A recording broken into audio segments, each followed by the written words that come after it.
You ask Tiger to solve. This deals with linear equations with one unknown. The final result is x equals -9. Let's solve it step by step. Group all constants on the right side of the equation. Subtract 75 from both sides. Simplify the arithmetic.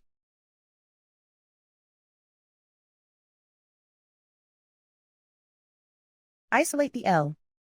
Divide both sides by 12. Simplify the fraction.